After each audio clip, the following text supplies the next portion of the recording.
नमस्कार मित्रांनो, कसे आहात आपण? आपले पुन्हा एकदा माझ्या नव्या व्हिडिओमध्ये नव्या ब्लॉगमध्ये स्वागत आहे, अभिनंदन आहे.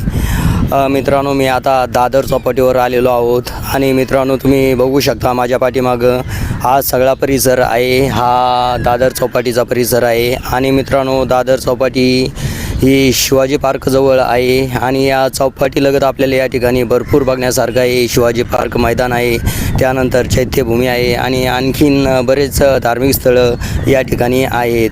तर मित्रांनो अगदी थोडक्यामध्ये मी तुम्हाला मुंबईमधील प्रसिद्ध दादर चौपाटीचा परिसर दाखवण्याचा प्रयत्न करतो. तर चला कोणताही उशीर न करता व्हिडिओला सुरुवात करूया आणि मुंबईमध्ये प्रसिद्ध दादर चौपाटी बघूया. तर मित्रांनो समोर बघता आपण ही दादर चौपाटी आहे आणि हा अरबी समुद्र आहे आणि या ठिकाणी बघू शकता तुम्ही या ठिकाणी थोडा खडक उघडा पडलेला आहे, पाणी कमी या ठिकाणी.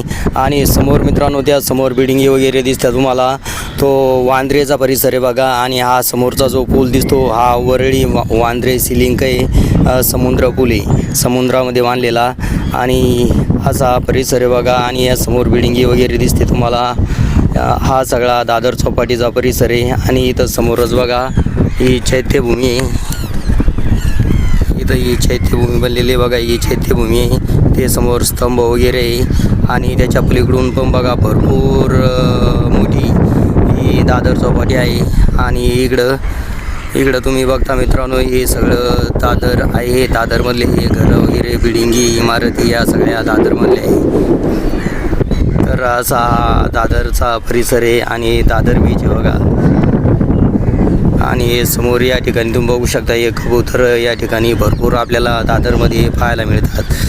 आणि मित्रांनो हे समोर बघता हा परिसर इकडं वरळीचा परिसर आहे आणि इथून हा वरळीचा पूल चालू होतो आणि या साईडला या बिल्डिंगी समोर बघा हा इथं या वांद्रेच्या कोपऱ्यावर मिळतो, म्हणूनच याला वांद्रे वरळी सिलिंग म्हटलं जातं बघा.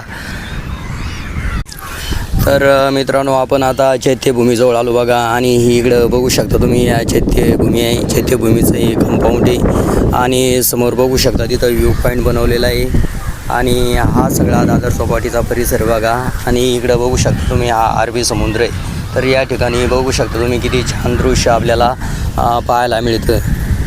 तर असा हा दादर चौपाटीचा परिसर आहे बघा. अशी दादर चौपाटी आहे मुंबईमधली आणि इकडं पण भरपूर मोठा पटांगण आहे बघा, मैदान आहे इकडं.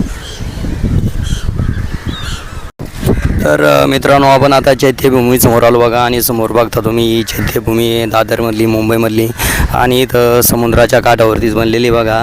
आणि हा चैत्यभूमी समोरचा परिसर आहे आणि या ठिकाणी स्टॉल दुकानं वगैरे आपल्याला पाहायला मिळतात. तर मित्रांनो या ठिकाणी बघू शकता तुम्ही किती सुंदर परिसर आहे दादर चौपाटीचा. आणि या ठिकाणी आपण घोडसवारी वगैरे पण करू शकतो, घोडागाडीमध्ये पण या ठिकाणी आपण बसू शकतो बघा 100 रुपये देऊन. आणि बघू शकता तुम्ही किती छान दृश्य आपल्याला इथून चैत्यभूमीवरून दादर चौपाटीचं पाहायला मिळतं. आणि समोर हा सगळा बघा इकडं माहीम आणि वांद्रेचा परिसर आहे. आणि हे इथं समोर बघू शकता हे एक ज्ञानेश्वर म्हणून गार्डन आहे, ज्ञानेश्वर गार्डन आहे, संत ज्ञानेश्वराच्या नावानं बनलेलं आहे. आणि हा सगळा चैत्यभूमीचा परिसर आहे बघा. इथं बघू शकता हा मोठा स्तंभ वगैरे आपल्याला चैत्यभूमीवरती पाहायला मिळतो. आणि इकडं समोरच बघा चैत्यभूमी आणि इथं समोर बघा इथं वरती व्ह्यू पॉईंट बनवलेला आहे समुद्र बघण्यासाठी, चौपाटी बघण्यासाठी. तर मित्रांनो ही दादर चौपाटी चैत्यभूमी दादर रेल्वे स्थानकापासून 3 किलोमीटर अंतरावर आहे. तसेच माटुंगा रोड स्टेशनपासून सुद्धा 3-3.5 किलोमीटर अंतरावर ही दादर चौपाटी चैत्यभूमी आहे. आणि खूप छान परिसर आहे. आणि या ठिकाणाहून शिवाजी पार्क फक्त 400 मीटर अंतरावर आहे आणि 2 मिनटात आपण या ठिकाणाहून शिवाजी पार्कवर जाऊ शकतो. आणि तसेच मित्रांनो या ठिकाणाहून वरळी आणि वांद्रे परिसर पण खूप जवळ आहे. पायंदळी आपण चालत जाऊ शकतो चौपाटीने वांद्रे आणि वरळीला सुद्धा. तर मित्रांनो तुम्हाला ही मुंबईमधील प्रसिद्ध दादर चौपाटी कशी वाटली हे आम्हाला कमेंट करून नक्की सांगा. यानंतर आपण पुन्हा भेटू नव्या व्हिडिओमध्ये. तोपर्यंत नमस्कार, जय हिंद, जय महाराष्ट्र.